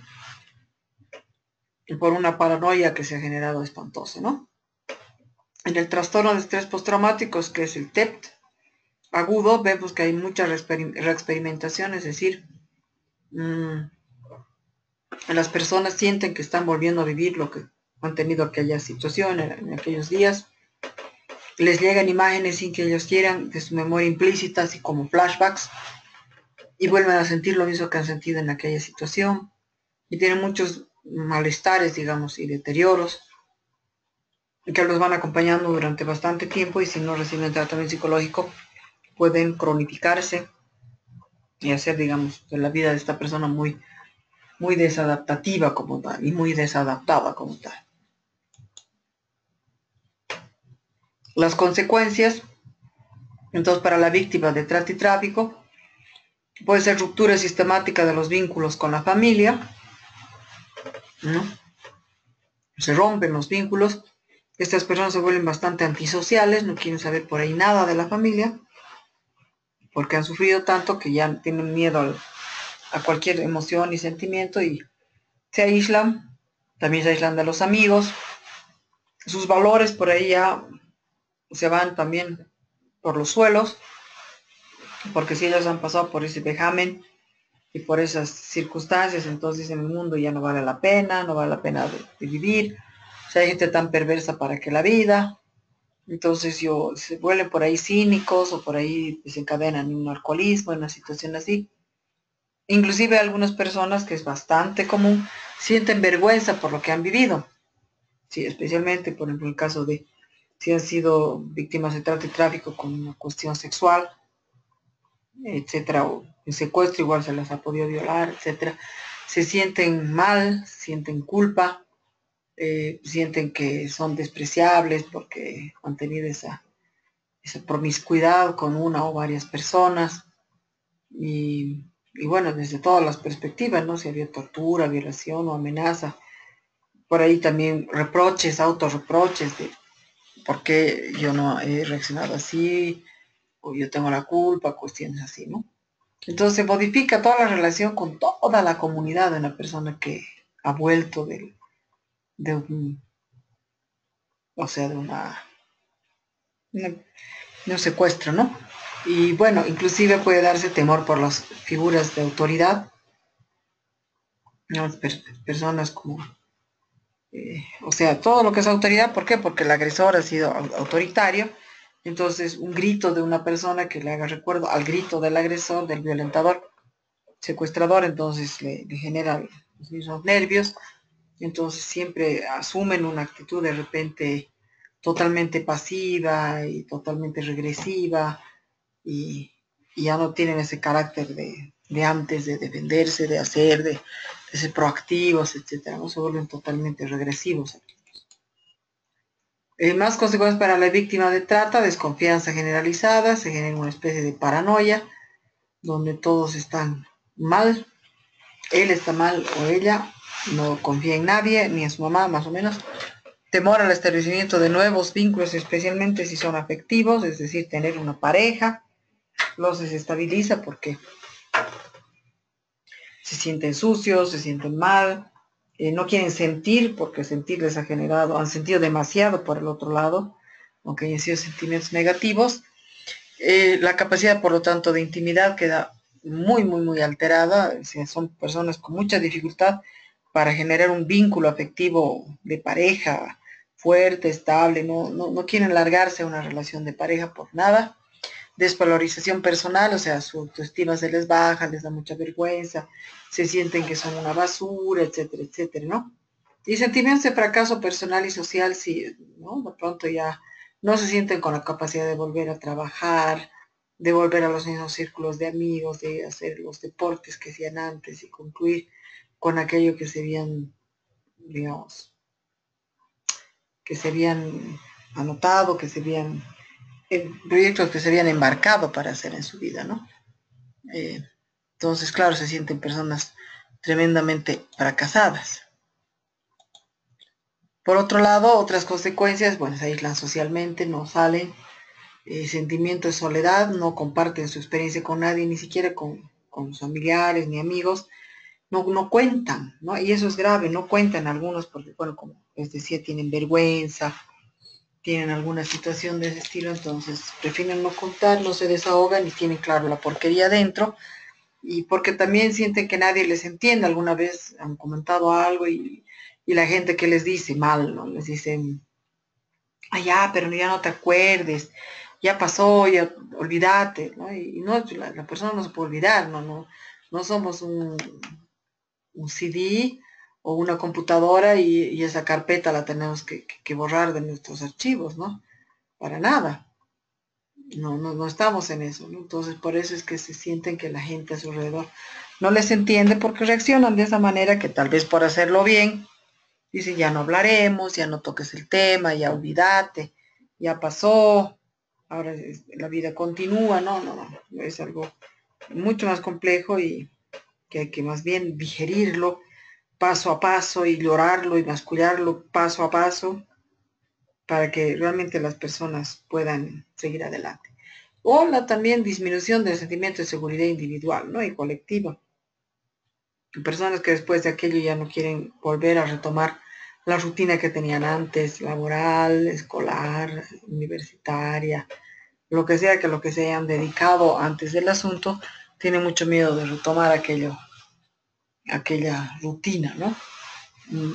Esto lo vemos más que todo, todas estas consecuencias en personas jóvenes. En personas adultas no se lo ve tan extremo, pero también hay mucho de esto, mucho depende de las vivencias que han tenido y cómo el violentador o el grupo lo hayan tratado durante el proceso de secuestro, durante los días, ¿no? Desde luego que va a depender de aquello. Pero así se lo haya sido tratado bien, de todos modos se genera una incertidumbre perversa, ¿no? Y muy fuerte.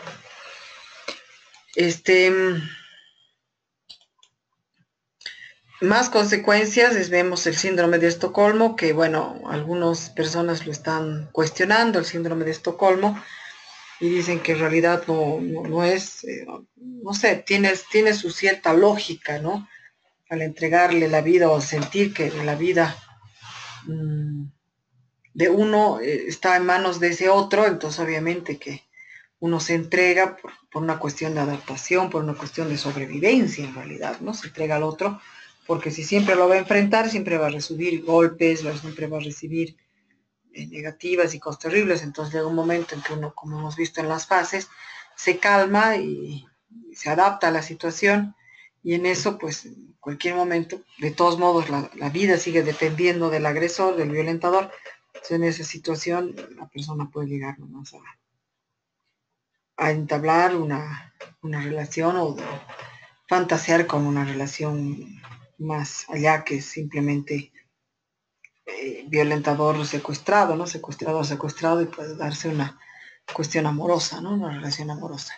Bueno, hemos dicho el trastorno de estrés postraumático, el TEPT, depresión, muchas personas entran en depresión y aquí es un poquito grave, creo, porque entran en depresión y como no son horas, digamos, que uno tiene que entrar a la clínica, entonces uno puede terminar en suicidio, porque no siempre uno entra a la clínica, ¿no? O un psiquiátrico, y la depresión puede generar en suicidio, y eso hay que, digamos, analizarlo muy bien, porque los suicidas a veces cuando deciden son muy calladitos, ¿no? La decisión es muy callada, especialmente en el caso de los hombres, y en el momento en que han decidido suicidarse, pues lo hacen sin miramientos y sin que nadie los salve, sin haber dado ningún aviso al respecto.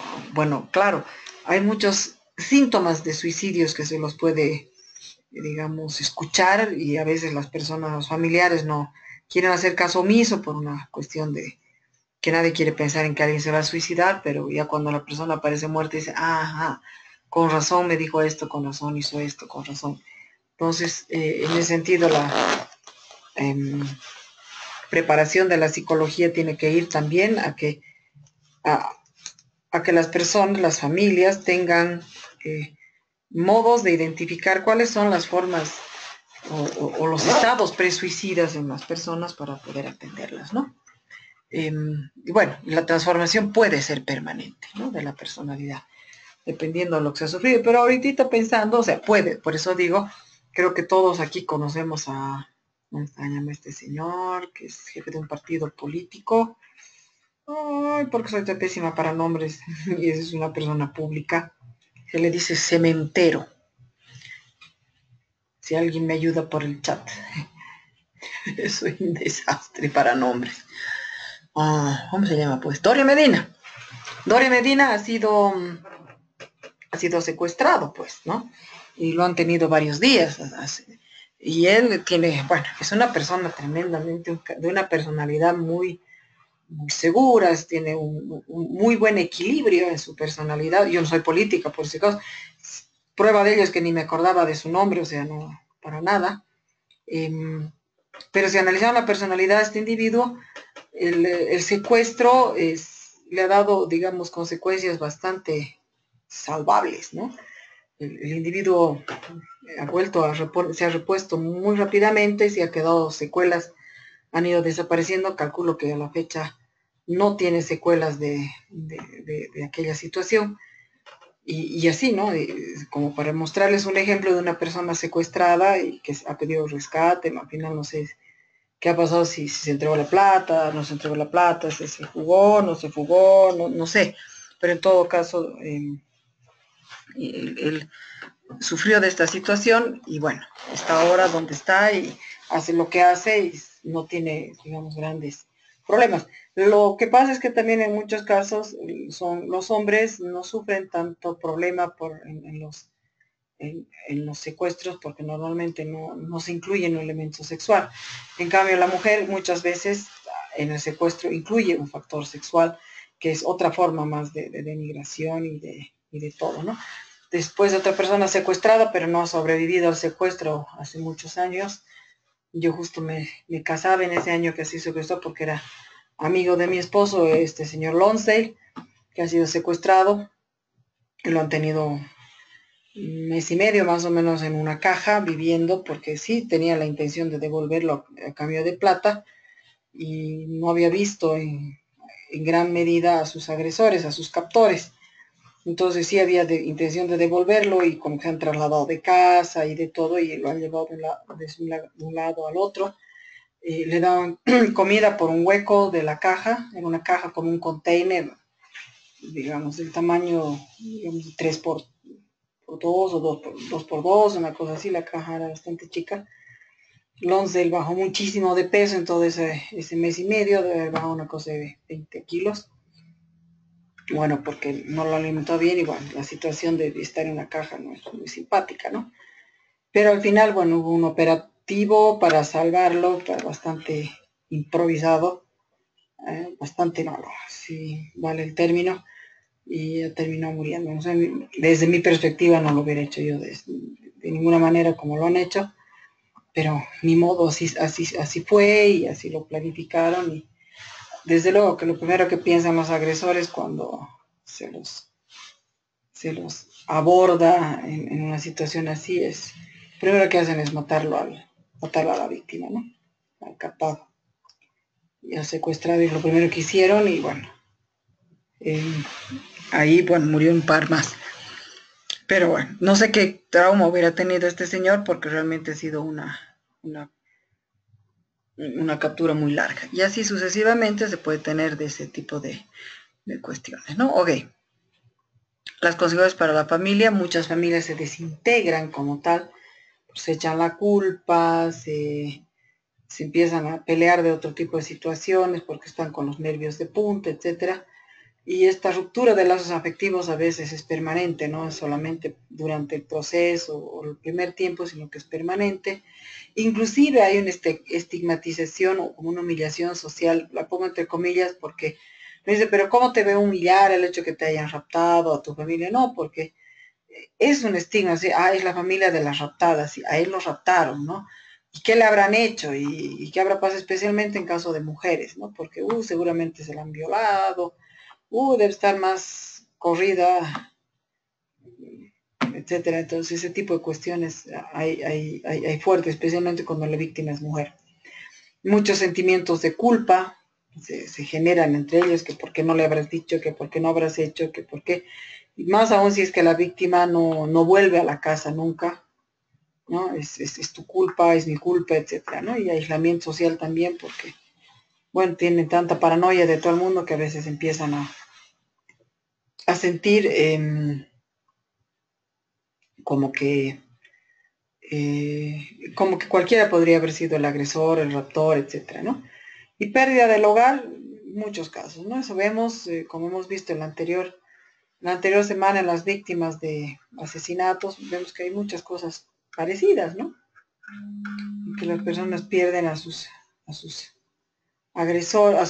víctimas y bueno, el hogar también se va con ellos tarde o temprano si es que no tenían bases muy sólidas como para poder hacerle frente a una situación así. O sea, ese tipo de cosas desestructura demasiado a las víctimas o a las familias en general. ¿Qué medidas entonces hay que tomar para que estas cosas no sucedan, ¿no? Porque estamos hablando de víctimas y no solamente es, no también un poco de atención que se le puede pegar al asunto, proteger la identidad de la víctima, digamos, y la privacidad de las víctimas. O sea, no solo la víctima como cuestión directa, como persona directa, sino también de las, como, o sea, en realidad de la familia en general, ¿no? Hay que proteger a la víctima, a la familia entera, para no exponerla en prensas y cosas por el estilo que son tan cansadoras, ¿no? Por otro lado, facilitar la participación de todas estas víctimas en las actuaciones policiales y jurídicas, tanto de la familia extendida, mientras se da de toda la investigación, para que no se sientan inútiles de este tipo de eventos o de situaciones, y también garantizar la seguridad física de las víctimas y sus familias, porque la paranoia es muy grande que pueda pasar con otro tipo de personas más allá de las que con las que ya ha pasado. Entonces ahí no solamente es cuidar a las personas directas que ya están viviendo el asunto, sino cuidar a las que están alrededor de la víctima como tal y que eso tienen que tener una seguridad, ¿no? Y eso es muy problemático porque por ahí la seguridad es que ya no vaya al colegio los otros hermanos o que no vayan a trabajar o qué sé yo, cosas por el estilo que hay que ver de que conlleva con todo tipo de problemas, pérdida del sueldo, eh, pérdida de escolarización y un montón de cuestiones, ¿no? Por eso los casos son muy aislados, o sea, son únicos, no aislados, son únicos y esos únicos hay que tratarlos, digamos, adecuadamente para poder hacer una intervención completa. Como ven, no solamente es buscar a la víctima y averiguar un par de cositas o decir simplemente, echar la culpa inclusive a la familia y decir, seguramente se ha ido con su chico, o usted qué clase de relación tenía, pero diga nomás, se ha peleado y no está queriendo aceptar. O sea, ese tipo, no, esas no son las medidas a tomar. Por lo menos no la forma de preguntar. Desde luego que hay que preguntar ese tipo de situaciones, pero hay que preguntarles con increíble buen tino, porque evidentemente son una pausa, ¿no? Son una pauta, mejor dicho, y evidentemente son una pauta. Pero más allá de preguntar la relación real, lo que se hace con las víctimas es una autopsia psicológica, aunque la persona secuestrada no ha muerto, la metodología es la misma, porque es una persona desaparecida y no se sabe por qué ha desaparecido. Entonces ahí hay que ver cuál es el tipo de relación que tenía con sus personas allegadas el último tiempo antes de desaparecer. Entonces ahí podemos nosotros tener pautas a través de esta, como lo que hemos visto en el caso de Sarlet. Ahí se ha hecho ese trabajo, se ha hecho con Sarlet, se va con la mamá y también han venido de Chile, etcétera, para hacer un trabajo de ese estilo y ver en qué estado estaba la muchachita, para poder también seguir pistas de con quién se haya podido relacionar, qué tipo de amistades realmente tenía más allá de lo que la mamá y la familia conocía, en qué estado emocional afectivo estaba, más allá de lo que cada uno por su lado podía conocer y haber recordado de Sarlet. O sea, eso es una metodología que también se aplica, ¿no? Para establecer posibles círculos que puedan haberla, o en otras palabras, encontrar esa vulnerabilidad que el agresor haya podido detectar en esta víctima, ¿no? Entonces ya con eso podemos avanzar mucho en esta situación. También con medidas a tomar está ofrecer la posibilidad de obtener una indemnización a nuestros medios. Las personas más que todo apuntamos a que vuelva la persona, ya no importa si nos va a pagar algo o no, pero en realidad se debería también poder apuntar a ello si es que se agarra a los captores para que precisamente ellos indemnicen todos los daños psicológicos que han generado a la víctima y a toda su familia. Ofrecer asistencia social y protección a las víctimas y además no solamente en ese momento, sino más adelante tal vez, ¿no? Porque si se trata de bandas grandes de tráfico, si la víctima se ha escapado de tráfico y reconoce y puede reconocer a los agresores, a sus violentadores, entonces es una situación de incertidumbre porque esta víctima y toda su familia puede correr el riesgo de ser agarrada, de ser matada para que no pueden identificar nada a nadie, ¿no? Entonces no es cuestión así nomás de callarse y punto, ¿no? Sino hay que atender, o sea, de agarrar a la víctima, sino es cuestión de ver de qué manera también podemos continuar con el asunto, porque es posible que tenga secuelas también desde el punto de vista, digamos, legal, en el sentido de que los agresores, los captores no han sido agarrados todos, o se trata de una banda muy grande, cuestiones por el estilo, ¿no? Y en ese sentido también hay que evitar la victimización secundaria, que es la revictimización, para que esta víctima pues pueda, eh, o sea, no la sigan dañando más de lo que ya la han dañado. Y ahí nuevamente se puede hacer todo lo que hemos dicho de Cámara Gesell, claro que en este caso su declaración, imagínense, dependiendo del tiempo que haya podido estar, puede durar tremendamente harto tiempo, más de una sesión, pero por eso es que debería ser con mucha calma, con mucho rapport y contención que se tiene que dar a la víctima, porque también puede ser usada terapéuticamente. Por eso es que esto yo sí aconsejo que no deba ser hecho por policías, sino directamente por psicólogos, porque ahí matamos dos pájaros de un tiro. A la par que la persona cuenta todo lo que ha pasado, describe por ahí situaciones, personas, caras, etcétera, todo lo que puede dar con la identidad de los posibles agresores, eh, también se desestructura la persona, llora, se acuerda, vuelve a revivir la situación como tal, etcétera, pero ahí el psicólogo está para contener a la persona. Entonces es una especie de catarsis, es una terapia paralela. Esa capacidad no tiene, digamos, un policía de hacer en una declaración informativa, ¿no? Es una cuestión completamente distinta. Es interesante ver post cautiverio qué tipo de sintomatología generan las personas, ¿no? Física. Insomnios, en gran medida, ¿no? No pueden conciliar sueños, si duermen tienen despertares nocturnos o tienen despertares eh, tempranos, etcétera. Tienen muchos problemas de sueño, inclusive de conciliar el sueño. Agotamiento general, o sea, son personas que se sienten tremendamente cansadas aunque han dormido mucho o dormido bien. También les puede dar más allá de no dormir, el insomnio les puede dar una tendencia también a querer dormir todo el tiempo, la hipersomnia, como se dice. Bueno, dolores de cabeza en un 37% nada más, tensiones musculares porque han quedado en una situación de tensión que no pueden luego relajarse, ¿no? Siempre están tensos, hay un ruido y saltan hasta el techo, hay algo, los alteros están, como se dice vulgarmente, están alterados, ¿no? Algunos pueden generar problemas digestivos en que les sienta mal el estómago y cualquier cosa, ¿no? Y sudoración que no tiene que ver con un problema normal, sino con una sudoración sin un estímulo de calor o del ambiente como tal, sino con una reacción, digamos, del cuerpo todavía del miedo que se ha sentido. Inclusive lo que se dice vulgarmente los hormigueos, que son adormecimiento de algunas partes del cuerpo, como una cuestión también de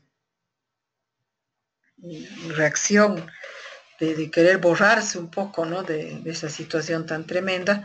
Baja de peso en un 28%, vértigo inclusive es algo que digamos sería lo mínimo y que tampoco está se da en un grado muy grande, pero que así y otras cuestiones, solamente estamos hablando de elementos físicos. Podemos evaluar con el Hamilton y seguramente al hacer preguntas es posible que encontremos más situaciones como amenorrea en las mujeres o problemas sexuales, falta de apetito sexual o inclusive impotencia en los hombres por todo el miedo que han sentido, ¿no? Esas cosas pueden darse también. Aspectos cognitivos, que son, digamos, elementos cognitivos que han disminuido en la persona, puede hacer, por ejemplo, trastorno de atención o concentración, baja su concentración, no memorizan una cosa rápida como un celular, un teléfono celular, o un acuerdo que ha habido, no lo registran y no pasa, digamos, de su memoria a corto plazo a largo plazo. La reexperimentación, bueno, que es parte del trastorno de estrés postraumático, una sensación de inseguridad, desorientación que hemos planteado, temores persecutorios, o sea, que nuevamente vaya a ser captado por otra persona, o salen a la calle y ven a alguien y que se le parece, oh, ves, otra vez me quieren agarrar, esa persona me está mirando, me está persiguiendo, o sea, una paranoia, ¿no? Trastornos de la memoria, y que les va a su memoria a corto plazo, no pueden pasar a la memoria a largo plazo, y en algunos la minimización, que la minimización es como, no pasó nada, ya estoy bien, listo, mira, ¿qué hacemos? Saldremos, o sea, eh, he sido capturado, pero ya pasó. Eso es un mecanismo de defensa como de una especie de, bueno, se llama minimización, ¿no? No estar afrontando el problema como tal, casi ridiculizándolo como tal. Y claro, la procesión va por dentro, pero ni siquiera es consciente, pero sin embargo está carcomiendo a la persona por dentro, ¿no? No es algo que tampoco decir, no, está sufriendo, ya pues acuérdate, ya pues, pero esto, acá. Pero la terapia de una manera positiva confronta a la persona con esta situación hasta que la persona tenga su catarsis y realmente vuelva a, o sea, sentir que realmente eso ha sido terrible, que ha sufrido, pero ya, digamos, ¿no? Explotó y con eso es que puede volver a su normalidad como tal o tiene chance de ir encaminándose nuevamente. Por si acaso, para los que no se han dado cuenta, no es que no he mirado el reloj, sino que creo que hemos quedado, y bueno, habíamos quedado, pero por si acaso hayan olvidado, que vamos a prolongarnos en media horita, ahora hasta las 9, que nos quedan todavía unos 12 minutos, y en ese sentido ya tendríamos, acabando hoy día, unos 7 horas, y la próxima semana podríamos acabar con las últimas 2 horas, y con eso ya hemos acabado todo nuestro módulo como tal, ¿no? O sea, por lo menos en la parte que me toca a mí. Las tareas también se las va subiendo ¿cómo se llama? En la plataforma. Ya las estoy además viendo, las he revisado en gran parte a las cuestiones. A los que estaban primero les he dicho que estaban muy interesantes algunas cuestiones. Veo que hay opiniones personales y quieren formar un criterio propio, que eso es lo lindo. La argumentación es lo que más me interesa, la forma en que tienen para argumentar, porque hay mucha tendencia en todos los estudiantes de pre y posgrado de nuestro país, creo que del mundo entero, pero creo que en nuestro país es extremo, de hacer copy-paste, o sea, simplemente copian y cuelan, copian, cuelan, ¿no? Y yo hago generalmente preguntas que son de criterio, ¿no? De argumentación y de todo. Y bueno, así que pido un poquito más de profundidad nada más en esas cosas. Ok, vamos a pasar por eso hasta las 9. Aspectos espirituales, uno a veces minimiza esta situación. No es que uno sea ni católico, ni creyente, ni pechoño, ni nada por el estilo, pero evidentemente basta que una persona se meta o tenga un problema severo, la gran mayoría de repente acude a la religión, ¿no? O sea, ni siquiera nosotros tal vez podemos ser la excepción, porque cuando nos metemos en problemas, pucha, el flaco es el primero que estamos ahí apelando a que nos ayude, a que nos dé una mano, que no nos abandone, etcétera, estamos rogando. Y no es o sea, pasa lo mismo, imagínense con mayor nivel en este tipo de situaciones, donde pueden pasar dos extremos, ¿no? Que una persona se vuelva muy, muy religiosa, pero también a la vez que cuestiona tremendamente a Dios y lo rechace, ¿no? Por eso, en esto espiritual, por ejemplo, hay muchas personas que le pierden totalmente el valor de su vida, pero hay otros que de repente valoran la vida, ¿no? Yo creo que de alguna manera eso le ha pasado un poco a este señor Doria Medina, que si ya de por sí era una persona tremendamente emprendedora, hasta creo que ahorita me estoy acordando del spot que salió de casualidad, hasta con un garabato, que él decía, no, no me voy a morir, perdona la expresión, pero lo que dijo él, no voy a morir carajo, no sé qué cuestión, ¿no? Y que de él le ha sacado, él es de esa debilidad, ha sacado su fortaleza, ¿no? Entonces, como que él vive su vida con mayor intensidad, con mayores metas, etcétera. Es una persona resiliente de esta situación, ¿no? Después, algunos pueden, tal vez la pasa este señor, surgimiento de ilusiones, nuevas ilusiones que pueden tener, se han dado cuenta de lo efímera que puede ser la vida, que en cualquier momento pueden acabar. Algunos incrementan sus prácticas religiosas, solo vemos en un 30%, casi. Cuestionamiento de lo material, algunos se dan cuenta que realmente lo material no había servido de nada, ¿no? Que han vivido con una comida asquerosa, con una misma ropa durante no sé cuánto tiempo, no tenían solamente una litera para dormir sin nada más y por ahí cucarachas por los alrededores y ratones. Y bueno, que todas esas grandes comodidades y grandes gastos y grandes marcas de cosas que se han comprado, la verdad es que no sirven de nada al final del camino cuando estás en una situación entre vida o muerte, ¿no? Entonces, sí hay varias personas que cuestionan lo material. Desde luego también, como les digo, cuestionan lo religioso, pues dicen, pucha, Diosito, ¿para qué estás? Yo siempre te he rogado, te he rezado, todo bonito, y mira la barbaridad que me haces, ¿no? Entonces, cuestionan lo religioso, algunos pérdidas de proyecto de vida, pierden totalmente su proyecto de vida y se desinteresan por la vida, se desinteresan por las ilusiones. Si sumamos estos dos últimos elementos, son casi un 20%, estamos hablando de una quinta parte de personas que tienen eso. Entonces es muy importante tomar en cuenta porque estos son los, junto con el cuestionamiento religioso, que ya tenemos un porcentaje entonces ya bastante más elevado, personas que pueden terminar en ideas suicidas y cuestiones por el estilo. Entonces hay que atender mucho esta posibilidad post-cautiverio de la víctima. ¿Cómo se va superando el trauma? ¿No? Formas de enfrentarse, algunos se desmoronan, o minimizan o luchan por hacerles frente, depende mucho de la personalidad que tenga el individuo.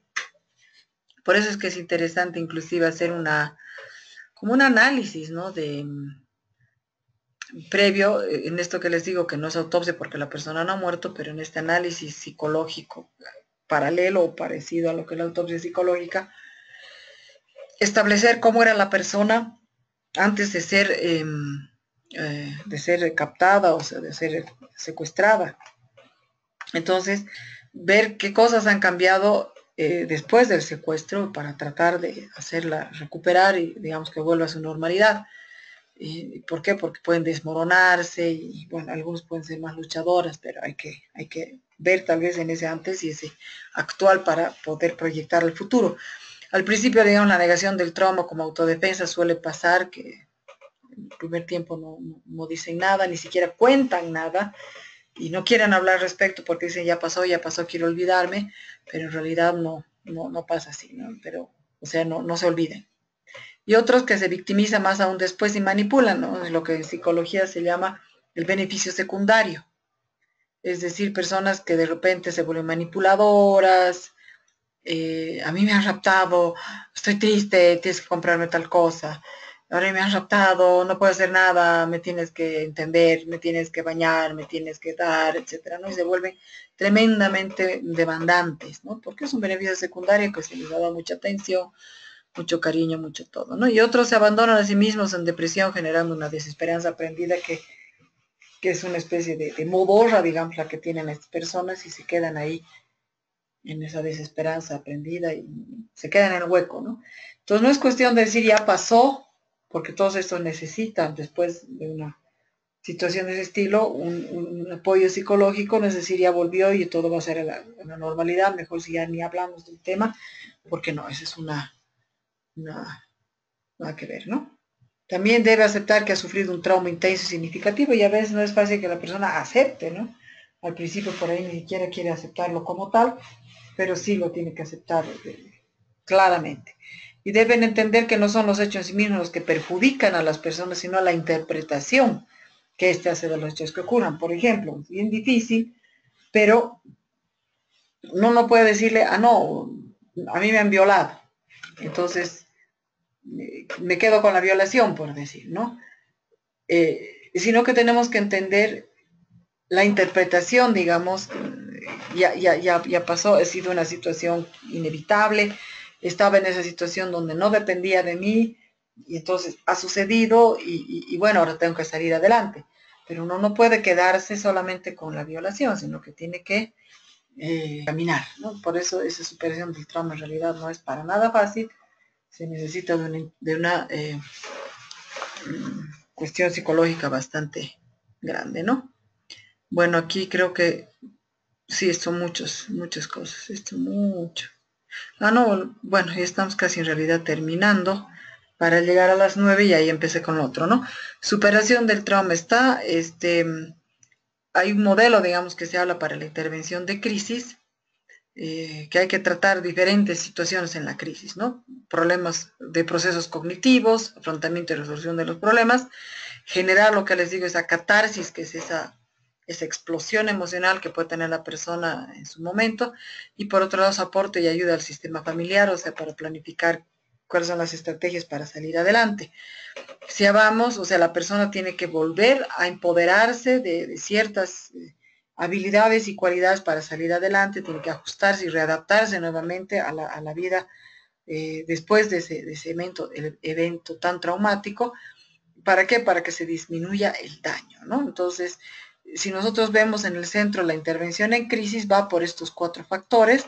La persona, por un lado, digamos, cognitivo, tiene que entender por este eje vertical, tiene que haber un entendimiento de lo que ha pasado, aceptación de lo que ha sucedido, un análisis de lo que ha sucedido y con ello una planificación de su conducta más adelante, o sea, una proyección hacia el futuro.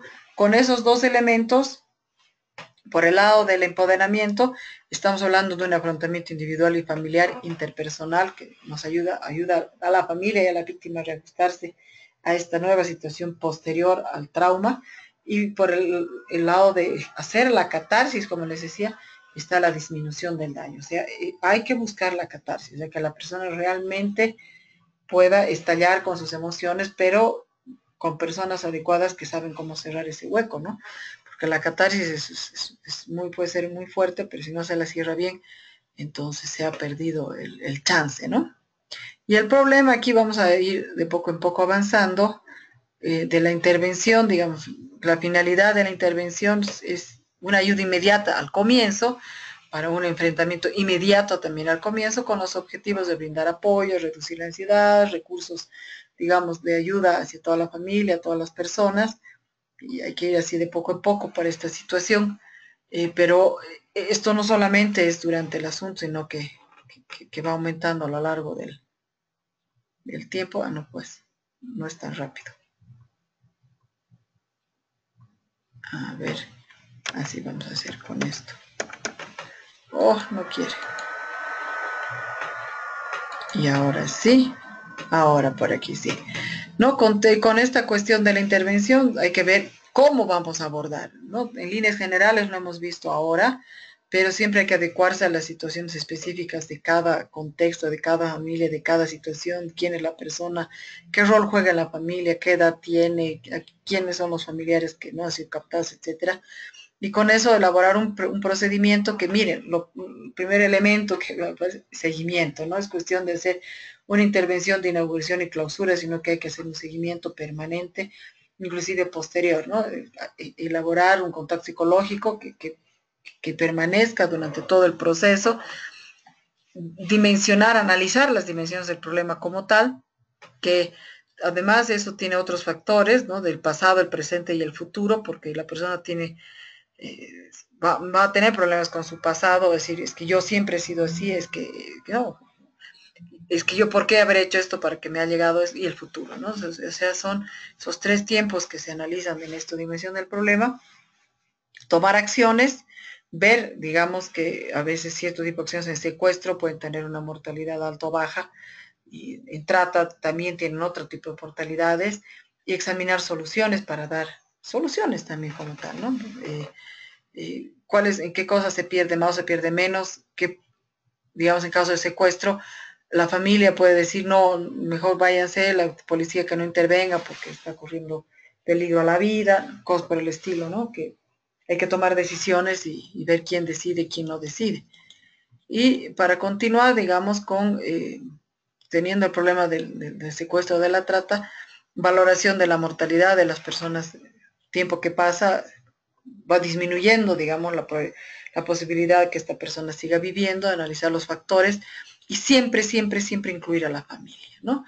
Dentro de estos factores hay que analizar plan y medios, o sea, qué medios cuenta la familia como medios personales, bueno, inclusive hasta económicos, la policía qué medios tiene para investigar, la historia previa, por eso les decía la autopsia psicológica, entre comillas, autopsia, si hay o no hay apoyo social del entorno, si han habido, inclusive en la familia, pérdidas recientes que los esté dejando o los tengan muy a menos o más complicados, síntomas emocionales que pueden tener, problemas médicos que se pueden agudizar, si hay consumo de alcohol o fármacos, si es que apareció en esa situación o ya hay de antes y se está incrementando, la edad de sexo, es decir, todo lo relacionado con todas las personas hay que analizarlo de forma muy, muy completa. Ok, entonces eso sería lo que tendríamos para hoy y la próxima semana que nos vería, no, el viernes. Sí, el viernes, pasado mañana, sería nuestra última clase con ustedes. Si no sé si tienen alguna pregunta o si no, empezamos la próxima con preguntas. Tampoco no hay ningún problema y así también los motivo a que sean más puntuales todos. ¿Les parece? Entonces nos faltaría solamente el viernes porque no veo que nadie se conecte al micrófono ni nadie escriba nada en el chat.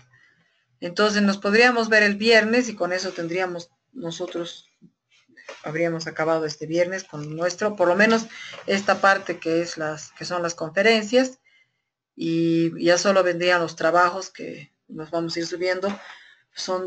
Hay un tercer trabajo que también ya está subido a la plataforma, que viene con esta y la siguiente, y después hay un trabajo final, si mal no recuerdo, a ver, voy a revisar mis apuntes.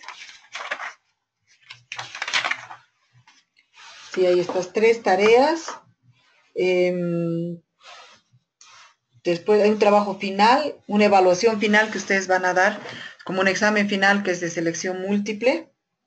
El trabajo final, sí, que son 40 puntos. Y la asistencia y participación, o sea, lo que son, sí, como asistencia y participación que tienen para los videoconferencias, también tiene su puntaje, ¿no? Entonces eso va a ir subiendo a la plataforma. Le voy a decir que me lo suban de una vez para que ustedes tengan tiempo para hacer sus trabajos y listo, ¿no? No sé en qué momento, ya la próxima semana, los de la plataforma les planifican a ustedes cuándo es su examen final, que sería yo creo que la próxima semana, que es un examen de selección múltiple que lo tienen que hacer online y tienen unos minutejos para trabajar rápido. Bueno, señores, nos despedimos entonces hasta el viernes. Buenas noches a todas y a todos. Un gusto. Chaucito.